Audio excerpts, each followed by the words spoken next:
Space.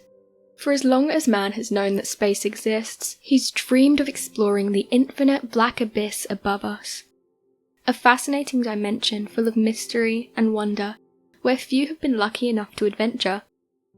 Due to its immense, unimaginable vastness, our universe has always been the subject of countless theories, fantasies, and notions about what lies beyond it. Despite the relatively small number of people who have explored space, mysteries surrounding the cosmos are plentiful amongst the astronaut community. So today, here at Unexplained Mysteries, we'll be taking a look at 3 intriguing astronaut and moon mysteries from those who've experienced space firsthand.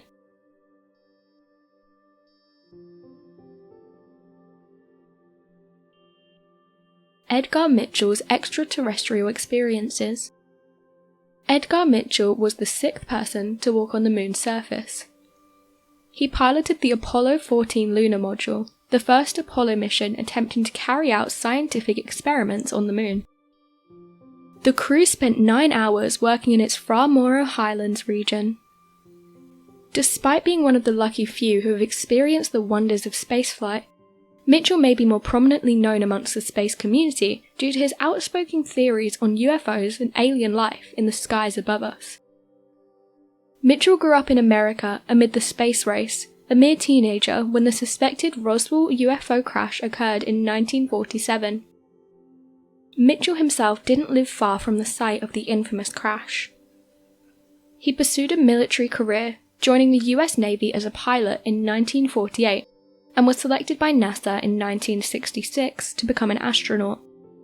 However, it was towards the end of Mitchell's career and after his retirement that he became the focus of discussion about the potentially paranormal events that occur in space, and those that he himself had experienced.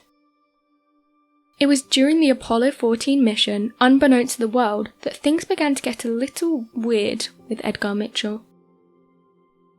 After experiencing what he described as a savikalpa samadhi, a Sanskrit phrase which is interpreted to mean experiencing a spirit above creation, Mitchell became ever more interested in paranormal phenomena and consciousness.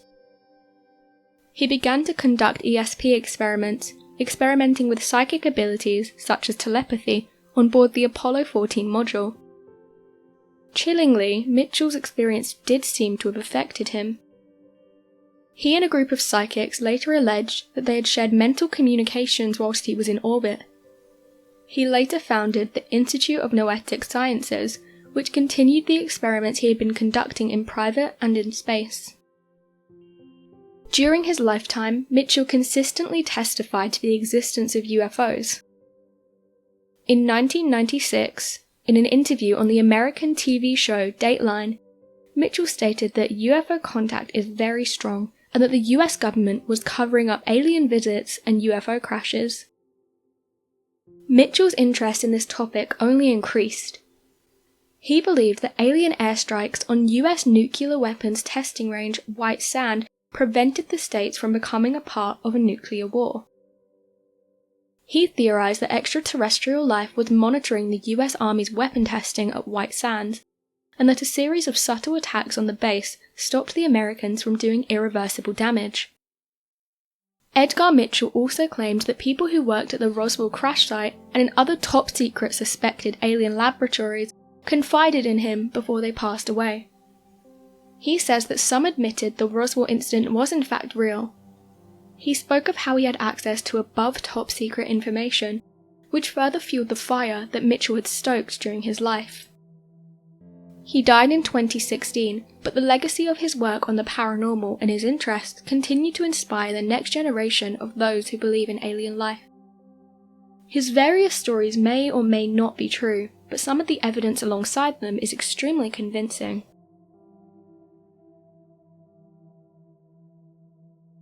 Helen Sharman's alien beliefs. Helen Sharman became the first British astronaut when she embarked on a joint British-Soviet Union mission to the Mir space station in 1991. With no less than 10 honorary doctorates from universities across England, Sharman's academic qualifications were undoubtedly impressive, but it was a statement she made in early 2020 that caught the public's attention. In an interview with Observer magazine, Sharman proclaimed that aliens exist, there's no two ways about it, and that it was possible that aliens are here right now, but that we simply can't see them. Furthermore, Sharman theorized about what these other life forms may or may not be like when she asked, will they be like you and me, made up of carbon and nitrogen? Maybe not. Sharman is clearly a believer in extraterrestrial life, and it's been noted that her views are shared with other astronauts, namely Michael Collins from the Apollo 11 mission. Despite not being the first astronaut to have views such as these, Sharman's statement is rather bold. Although she failed to add details about any sort of experience that might have fueled her claims, she did present us all with a tough question to confront. Who does hold the information on other life forms that many of us would like to know about? We have no idea what the governments around the world could be hiding from us. For all the UFO and alien enthusiasts out there, Helen Sharman simply stokes the fire of information release. There's a thirst for knowledge about what our universe really contains, and at the moment, people like Helen are the only ones who can truly provide an insight into what could potentially be being withheld from the public eye.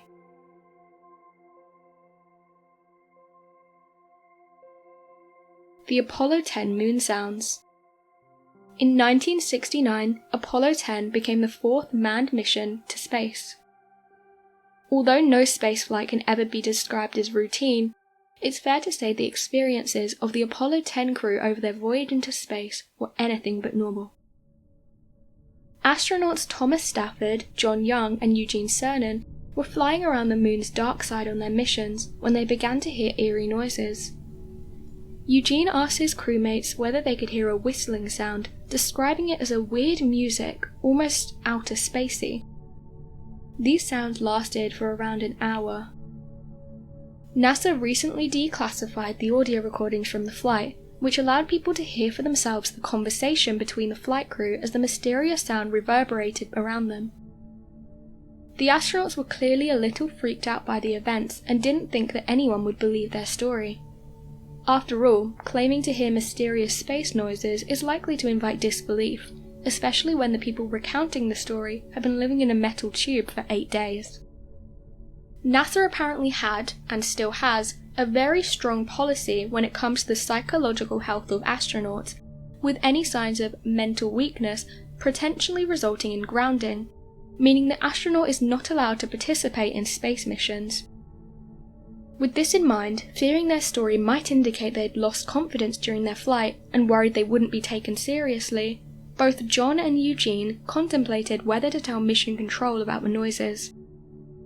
When the tapes were uploaded in 2012, the scientific community offered up a logical explanation for the unusual music the Apollo 10 crew had heard. According to a NASA engineer, it's likely there had been a temporary interference between the radio on the main ship and the radio on the lunar landing module. Others believe that charged particles in space may have caused similar interference, though this is disputed as the moon doesn't have an atmosphere or magnetic field. This theory therefore casts serious doubts over whether particles could have caused such interference at the ship's location when the sounds were heard. Either way, one question remains outstanding. Why weren't these tapes released into public domain for so long? Were NASA themselves disturbed by what they heard on the recordings? Did Thomas Stafford, John Young, and Eugene Cernan hear something or see something more than they should have up there? Why did it take NASA nearly 40 years to come up with such a seemingly innocent conclusion? There are countless potential theories that people have come up with. In the words of famed science fiction author Arthur C. Clarke, two possibilities exist. Either we are alone in the universe, or we are not. Both are equally terrifying. What could really be out there? Or perhaps a better question would be, who bears the knowledge about what's really out there? And is there any other life present among us now? There is still so much that we have to learn about our universe, and the scientific community has begun to acknowledge that there could actually be something else out there. Judging by these stories, there appears to be some credibility in the claims of the astronauts who believe there are some other life forms out there in the vast, limitless universe.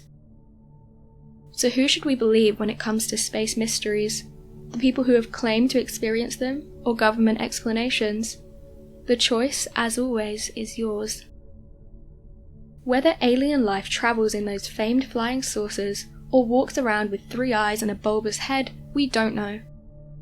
What we do know is that we may now be facing the question of when, rather than if, we ever get another visit from an extraterrestrial being. So what do you make of all these different experiences from outside of our universe? Be sure to let us know your thoughts in the comment section below, and help us by growing this community whilst working to solve these unexplained mysteries. Thank you for watching, and don't forget to subscribe for more videos.